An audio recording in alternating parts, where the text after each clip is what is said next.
Mga deboto mula sa iba't ibang bahagi ng bansa dagsana sa Minor Basilica of Our Lady of Manaoag sa Pangasinan. Yan ang tinutukan live ni Russell Simorio ng GMA Regional TV 1 North Central Luzon. Russell.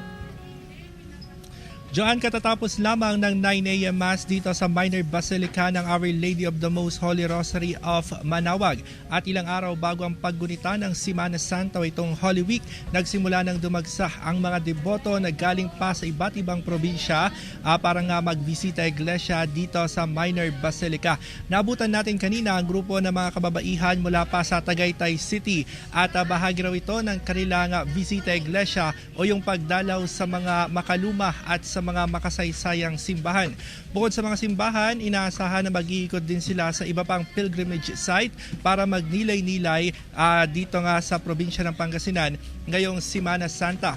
Mula March 27 hanggang March 31, 5 beses na magsasagawa ng misa dito sa Minor Basilica na nagsisimula ng alas 5 hanggang alas 6 ng umaga.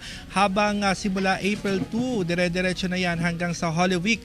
Sunod-sunod na yung gagawing misa na magsisimula ng alas 5 ng madaling araw. Pero para naman sa mga kababayan natin na hindi makapunta sa mga simbahan dahil nagkakasakit o may mga nararamdaman at iniiwasan ito nga matinding sikat ng araw, huwag namang mag-alala dahil may ipinatutupad na live streaming. So maaaring manood din ng misa ang mga kababayan natin na nasa loob lamang ng kanilang bahay. Samantala, Joanne, ay naman sa Police Regional Office 1, inaasahan na aabot sa mahigit 5,500 na mga force multipliers mula sa mga non-government organizations ang makakatuwang ng PNP na magbabantay sa mga simbahan at iba pang pasyalan ngayong Semana Santa. Samantala, kasabay naman ang pagdagsa ng mga deboto dito sa Minor Basilica ng Simbahan Minor Basilica ng Manaoag, Pangasinan ay ang siyang paglakas din ng bentahan ng mga religious items dito sa tabi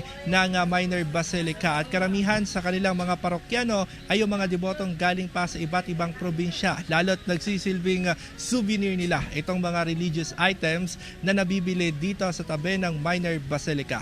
Yan muna ang latest mula dito sa Manaoag, Pangasinan. Balik sa Joanne.